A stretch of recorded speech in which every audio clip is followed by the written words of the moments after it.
అరే చారి bison cinema చూసా. ఈ సినిమా డైరెక్టర్ ఎవరో తెలుసు కదా నీకు? తెలుసురా, మారి సెల్వరాజ్. చాలా సార్లు ఈ డైరెక్టర్ గురించి మనం డిస్కషన్ కూడా చేసాం. ఈ సినిమా అతన్ని దృష్టిలో పెట్టుకుని వెళ్తే ఖచ్చితంగా నచ్చుతుంది. అది రైటింగ్ పరంగా కాదు రోయ్, డైరెక్షన్ పరంగా రెగ్యులర్ కమర్షియల్ ఫార్మాట్ లో వెళ్ళే సినిమాయే. బట్ అతని బ్రిలియన్స్ కనిపిస్తుంది. ఇంకా లాస్ట్ 40 minutes అయితే మాస్టర్ క్లాస్ అని చెప్పుకోవాలి.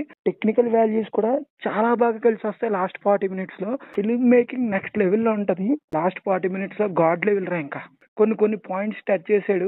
తెలుసు కదా, మనం అందరం డిస్కస్ చేసుకుంటూ ఉంటాం సోషల్ మీడియాలో అప్రెషన్ అని చెప్పి. క్లీన్ గా క్లెవర్ గా డీల్ చేశాడని చెప్పుకోవాలి. ఇక్కడే అతని పరిధానం కనబడుతుంది. ఇంతకు ముందు సినిమాలకి అతనికి ఫీడ్బ్యాక్ వెళ్ళి ఉంటది. కర్ణన్ కూడా చాలా కమర్షియల్ గానే తీసాడు. బట్ ఏంటంటే ఆ పాయింట్ ని నొక్కి చెప్పినట్టు ఉంటది. కానీ దీంట్లో ఆ తప్పు చేయలేదు, పర్ఫెక్ట్ గా డెలివర్ చేశాడు. సో మనోడైతే డైరెక్షన్ పరంగానే రైటింగ్ పరంగానే మళ్ళీ సక్సెస్ అయ్యాడు. అవును మామ, రైటింగ్ పరంగా అని నేను చెప్పను కానీ రైటింగ్ పరంగా ఓకే, బట్ డైరెక్షన్ పరంగా నెక్స్ట్ లెవెల్లో సక్సీడ్ అయ్యాడు అని చెప్పుకోవాలి. అండ్ ఇక్కడ మెయిన్ గా మాట్లాడుకోవాల్సింది, ఈ మధ్యన స్పోర్ట్స్ డ్రామాలు వస్తుంటే అవి ఒక హాఫ్ బాగుంటే ఒక హాఫ్ బాగోట్లే. కానీ ఇది అలా కాదు, చాలా క్లవర్ గా నేను చెప్తున్నా. కమర్షియల్ ఎలిమెంట్స్ ని స్పోర్ట్స్ డ్రామాలో పెట్టిన విధానం అయితే చాలా బాగుంటది. అంటే కొన్ని సోషల్ ఎలిమెంట్స్ టచ్ చేసాడు మామ, అవి కూడా ఇలా కూడా చెప్పొచ్చు అనిపిస్తుంది.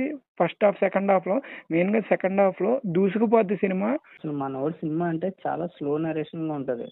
ఈ సినిమా అయితే కొంచెం స్పీడ్ గానే ఉంది. అయితే ఎక్కువ ఎలిమెంట్స్ టచ్ చేసినా బోర్ కొట్టకుండా ఎంగేజింగ్ గా తీసాడు మా.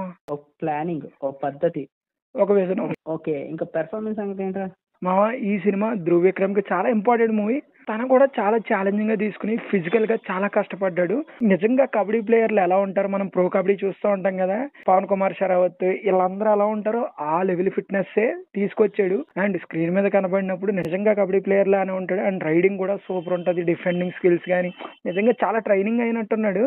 అండ్ ఇంక పర్ఫార్మెన్స్ విషయానికి వస్తే తన క్యారెక్టర్ తగ్గట్టే చేసాడు. అంటే అతన్ని డామినేట్ చేసిన క్యారెక్టర్ ఉంది ఒకటి, ఆ క్యారెక్టర్ ముందు ఈ క్యారెక్టర్ పెద్ద కనిపించదు. ఫ్రాంక్లీ స్పీకింగ్, పశుపతి గారు నెక్స్ట్ లెవెల్ లో యాక్ట్ చేశారు యాజ్ ఎ ఫాదర్ గా. నిజం చెప్తామా, చాలా చోట్ల రిలేట్ అయిపోతాం. ఖచ్చితంగా మీ డాడీ గుర్తొస్తారు. నాకు మా డాడీ గుర్తొచ్చారు. మీ డాడీ గురించి నాకు తెలుసు కాబట్టి చెప్తున్నాను. మీ డాడీని ఖచ్చితంగా చాలా సీన్ లో గుర్తొస్తారు.